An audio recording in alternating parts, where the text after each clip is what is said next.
मित्रों, वैसे तो बंसीधारी राधा रानी से ही प्रेम करते थे, परंतु उनकी शादी रुक्मणी से हो गई थी और राधा रानी उनकी प्रेमिका के रूप में संसार में जानी जाने लगी। वहीं उनकी पत्नियों को लेकर भी यह कहा जाता है कि भगवान श्री कृष्ण की 16,108 पत्नियां थीं। क्या यह सच है?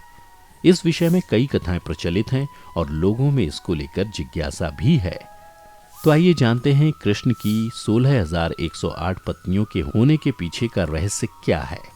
नमस्कार, आपका एक बार फिर से स्वागत है द डिवाइन टेल्स पर। मित्रों, यह सत्य है कि कृष्णा की 16,108 रानियां थीं, मगर सोचने वाली बात है कि इतनी सारी रानियां कैसे? इसके पीछे एक विशेष कहानी है जिसे कई लोगों ने अपनी मान्यताओं के अनुसार कई रूप दिए हैं। इनमें से जो कथा सत्य के सबसे ज्यादा निकट मानी जाती है वो है भागवत महापुराण के 10वें स्कंध के 59वें अध्याय में दी गई है। इस कथा के अनुसार भगवान श्री कृष्ण की मुख्य रूप से केवल 8 पत्नियां मानी जाती हैं।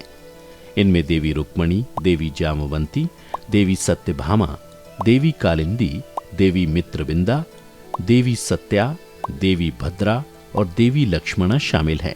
इन सभी से श्री कृष्ण का विवाह परिस्थितियों की मांग की वजह से हुआ था।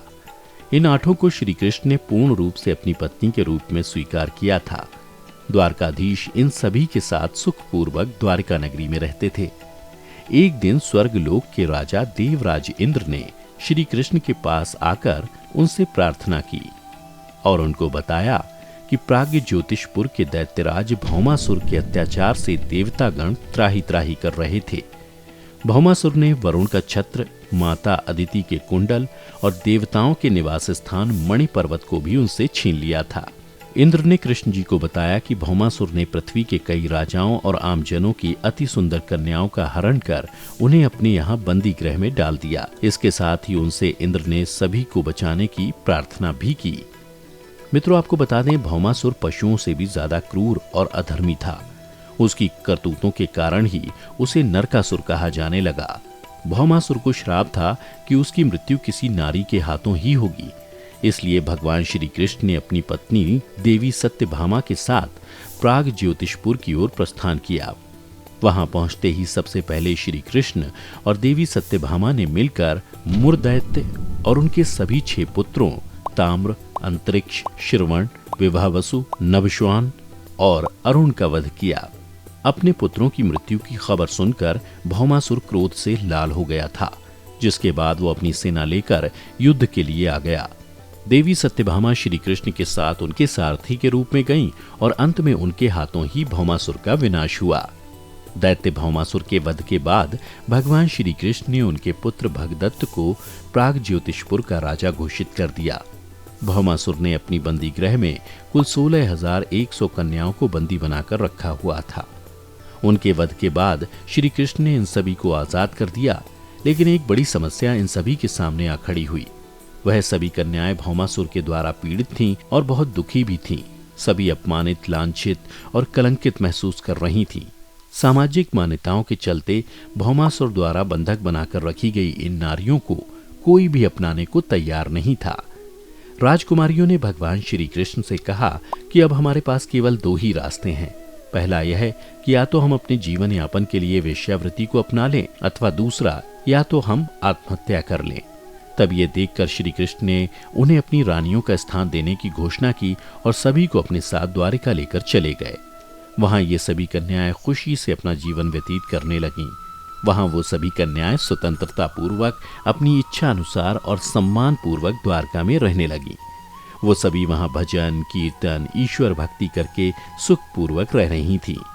भगवान ने उन राजकुमारियों को अपनाकर उन्हें अपनी अन्य पटरानियों के समान व्यवस्था दी और उन्हें अपना नाम दिया, लेकिन कभी उनसे वैवाहिक संबंध नहीं बनाया।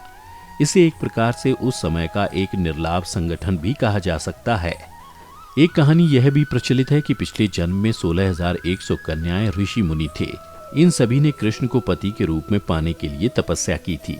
अगले जन्म में इन सभी ऋषि मुनियों ने कन्या के रूप में जन्म लिया और कृष्ण ने उन्हें अपनी पत्नी बनाकर इनकी मनोकामना पूर्ण की। बता दें, श्री कृष्ण ने कार्तिक मास के कृष्ण पक्ष की चतुर्दशी को नरकासुर यानी भौमासुर का वध कर दिया था। इसी दिन की याद में दीपावली के ठीक एक दिन पहले नरक चतुर्दशी मनाई जाने लगी। मान्यता है कि नरकासुर की मृत्यु होने से उस दिन शुभ आत्माओं को मुक्ति मिली थी। नरक चौदस के दिन सूर्योदय से पहले उबटन लगाकर नीम, चिचड़ी जैसे कड़ुए पत्ते डाले गए जल से स्नान का बहुत ज्यादा महत्व होता है।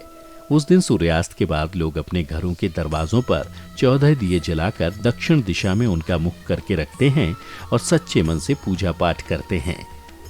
तो मित्रों, आज की इस वीडियो में बस इतना ही। ये था भगवान श्री कृष्ण की 16,108 रानियों का सच। क्योंकि आज के लोगों में कई प्रकार की भ्रामक मान्यताएं हैं, इसलिए अधिक से अधिक लोगों के साथ इस वीडियो को शेयर करें। हम उम्मीद करते हैं कि हमारी वीडियो के जरिए आपको भगवान श्री कृष्ण की शादी से जुड़े सभी सवालों के जवाब मिल गए होंगे। हमें कमेंट करके जरूर बताएं कि आपको वीडियो कैसी लगी। अगर ये वीडियो पसंद आई हो तो इसे लाइक और शेयर जरूर कीजिएगा। अगर आपने हमारे चैनल को सब्सक्राइब नहीं किया है तो जरूर करिए। इसके साथ ही मुझे दें इजाजत, और हाँ, वीडियो को अंत तक देखने के लिए आपका बहुत बहुत शुक्रिया।